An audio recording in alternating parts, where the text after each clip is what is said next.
Hoy vamos a hablar de la privatización del estrés, un texto que Fisher escribió en 2011 para Sounding Magazine y que aborda esta cuestión del padecimiento al que nos somete el capitalismo al trasladar la responsabilidad de sus consecuencias a nosotros, como si estas fueran pura y exclusivamente culpa nuestra. Una sociedad sumida en el estrés crónico, la depresión, la ansiedad, entre muchos otros padecimientos mentales, pero que seguimos tratando como si fueran problemas de individuos rotos, en lugar de lo que realmente son.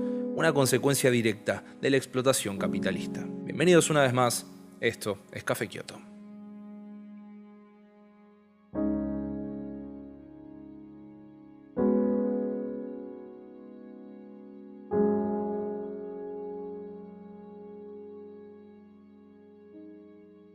Vivimos tiempos complicados. Prácticamente desde que existe el proletariado industrial, consigo también nace la lucha proletaria por conquistar mejores condiciones de trabajo. Y hago énfasis en la palabra conquista porque si es que hoy tenés jornadas de 8 horas, vacaciones pagas o algún otro tipo de derecho, no es porque los capitalistas les haya dado el beneplácito a sus trabajadores, sino que más bien algún obrero socialista luchó y murió por eso durante los últimos 250 años aproximadamente. La tercerización, los contratos cortos o esa sensación de que tenemos que estar siempre listos y esperando con las botas puestas afuera de la fábrica, pero que cuando se pide la misma disposición de la otra parte, lo más probable que reciba sea una notificación de despido, se volvieron situaciones bastante corrientes. Y ni hablar de todos esos trabajos en donde la planificación anticipada o las rutinas medianamente ordenadas son prácticamente imposibles de establecer y en donde uno tiene que acostumbrarse a vivir en una incertidumbre angustiante.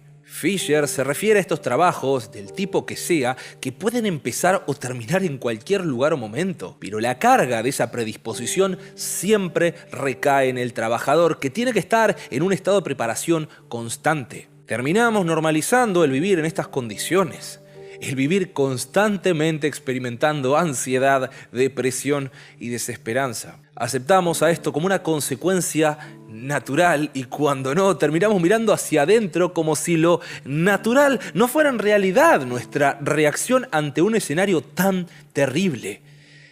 Y no siempre fue así.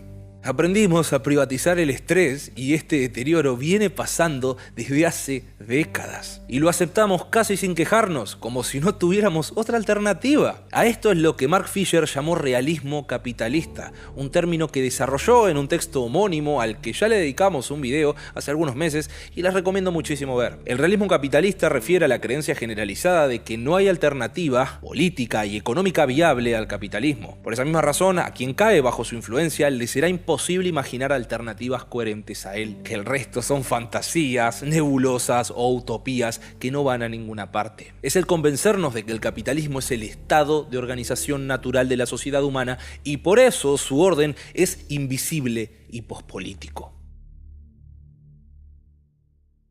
Fisher nos dice algo muy interesante sobre la expresión "no hay alternativa", conocido eslogan de Margaret Thatcher y del que toma el subtítulo su libro Realismo Capitalista, y es que si bien podríamos esperar que este tipo de posturas sean defendidas por el thatcherismo y a los grupos cuyos intereses son defendidos por este, no termina ahí, sino que deberíamos preocuparnos todavía más por aquellas personas que evidentemente van a padecer las consecuencias de este modelo productivo, y aún así lo defienden. Lo que incluye tanto a obreros como a partidos políticos de izquierda. Mismos partidos que no temieron en permanecer pasivos hasta que el mundo terminó de convertirse en este escenario económico de inseguridad generalizada.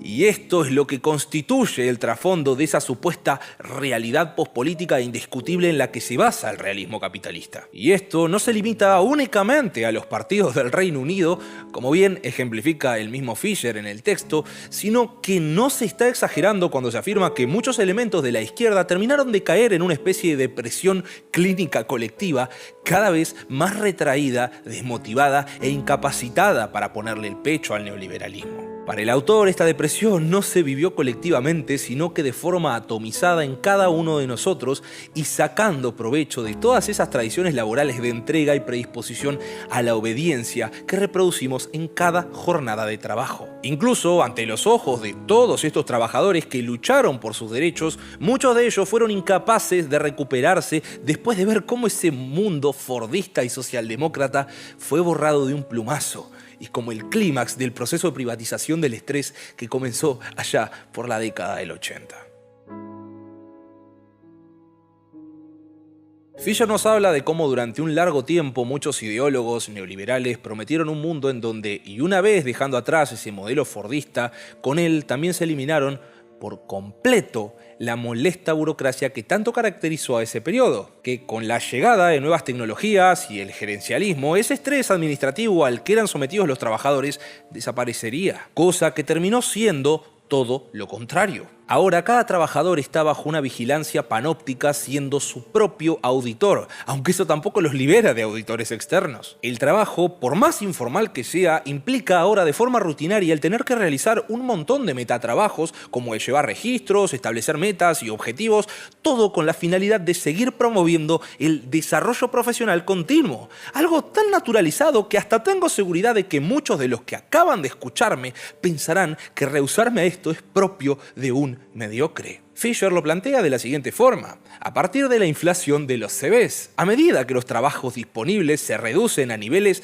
trágicamente absurdos e inverosímiles de calificación para ocupar un puesto, los miserables transportadores del capital académico se ven obligados no solo a cumplir en exceso el plan, sino que también a registrar cada uno de sus actos productivos. Procesos tan medidos y mesurados que resultan en un aumento constante y perpetuo de la productividad por iniciativa propia del trabajo inmaterial, generando una sensación constante de ansiedad fatigante por nunca saber lo que es suficiente. Ninguna cantidad de trabajo va a hacer que te sientas seguro. Para Fisher, esto está lejos de ser un efecto secundario accidental de la imposición de estos mecanismos de autovigilancia, sino que para él es el propio mercado el que genera una enorme y costosa burocracia de contadores, examinadores, inspectores, evaluadores, auditores, todos preocupados por asegurar la calidad y mayor eficiencia de esos procesos productivos. Las iniciativas gerencialistas solo sirvieron para debilitar aún más el poder y la autonomía del trabajo y los trabajadores, al mismo tiempo privilegiando a quienes sacan provecho de la productividad de la prole. Y todo esto termina conduciendo a la precariedad laboral. Por un lado, el trabajo nunca se termina. Uno siempre tiene que estar disponible, dejando su vida privada en un segundo plano de importancia. Y por el otro lado, la dicotomía de tener que aceptar esa precarización o pasar a formar parte del ejército industrial de reserva, sin importar cuánto hayas sacrificado de tu vida por preservar ese trabajo. Y como ya nos probó la pandemia, es una tendencia creciente que poco a poco va alcanzando a más y más trabajos. Nadie está completamente a salvo de esto. Más que nada en un contexto global de hiperconectividad en donde irse de la oficina no es una garantía de que tu jornada se haya terminado. Siempre que te puedan contactar fuera de ella, se te va a poder acusar de haber ignorado la llamada del deber. No hay lugar ni hora en donde uno esté a salvo, mientras que la oficina pueda existir en tu teléfono o en tu computadora. La privatización del estrés es un sistema de apresamiento perfecto y brutalmente eficiente. Que el capital enferma al trabajador es un hecho bastante evidente. Incluso me atrevo a decir que el negarlo hasta conlleva cierto grado de malicia. Los problemas para conciliar el sueño, la ansiedad, la depresión son problemas que terminamos interiorizando y cuando no, los parcheamos con psicofármacos que nos permitan seguir trabajando. Lo más enervante de esta causalidad social y política de la angustia es que se le esquiva cuidadosamente, mientras que al mismo tiempo se individualiza e interioriza el descontento. Siempre tratando los síntomas, pero nunca la causa de ese malestar generalizado, como el individualismo, la competencia hostil o la desigualdad de ingresos. Incluso este problema no es exclusivamente responsabilidad de los privados, ya que en gran medida estas prácticas se hacen en complicidad con el Estado. Porque claramente es más fácil recetarle a alguien un fármaco para conciliar el sueño que un cambio total en la forma en que se organiza la sociedad. Y esto es avalado tanto por los que venden discursos de autoayuda plásticos y predatorios como los que se quedan simplemente con el discurso de la salud mental es importante, pero no dejan de responsabilizar a los individuos por su condición de explotados y ser tratados miserablemente por sus gerenciadores o empleadores.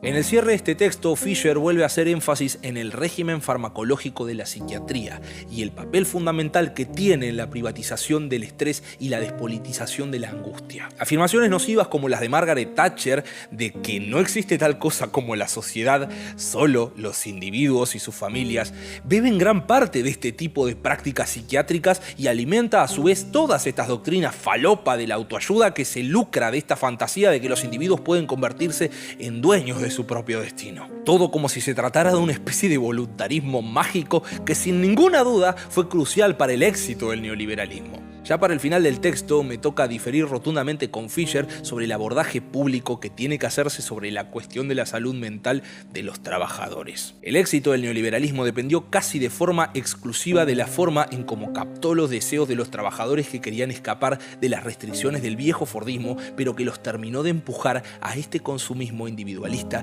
y que está lejos de poder considerarlo como la alternativa que estaban buscando. Pero Fisher nos dice que esto no es motivo suficiente para caer en el derrotismo ni algo parecido.